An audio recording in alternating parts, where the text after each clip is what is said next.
আসসালামু আলাইকুম। আমি মোহাম্মদ ইবনুল ইসলাম, প্রভাষক, দীঘাপতি এমকে কলেজ, নাটোর। দীঘাপতিয়া এমকে কলেজে সকল শিক্ষার্থীদের স্বাগতম জানাচ্ছি। দীঘাপতিয়া এমকে কলেজে অধ্যয়নরত সকল শিক্ষার্থীদের জন্য প্রয়োজনীয় কিছু নির্দেশনা, যেগুলো অবশ্যই পালনীয়।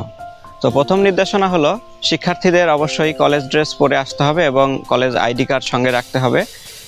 কলেজে ক্লাস 75% নিশ্চিত করতে হবে। কলেজে নিয়মিত উপস্থিত হয়ে ক্লাসে অংশগ্রহণ করতে হবে। ক্লাস বিরতিতে তাদেরকে অবশ্যই খেলাধুলা অথবা সাংস্কৃতিক চর্চা করতে পারবে ছাত্র কমন রুমে বা ছাত্রী কমন রুমে। এছাড়া ক্লাস চলাকালীন সময়ে কেউ মোবাইল ফোন ব্যবহার করতে পারবে না ক্লাসের ভেতরে অথবা বাহিরে। অবশ্যই শিক্ষার্থীদের প্রতিষ্ঠানের আইন শৃঙ্খলা পরিপন্থী কোনো কাজে অংশগ্রহণ করতে পারবে না। এই সকল প্রয়োজনীয় নির্দেশনা যদি শিক্ষার্থীরা মেনে চলে, তাহলে তাদের জন্য ভালো। অবশ্যই একটা প্রতিষ্ঠান সুন্দরভাবে সামনের দিকে আগাবে। আর যদি এই সকল নির্দেশনা কোনো শিক্ষার্থী অমান্য করে, তাহলে তাদের বিরুদ্ধে প্রয়োজনীয় ব্যবস্থা গ্রহণ করতে শিক্ষা প্রতিষ্ঠান কর্তৃপক্ষ বাধ্য থাকবে। ধন্যবাদ সকল শিক্ষার্থীদের।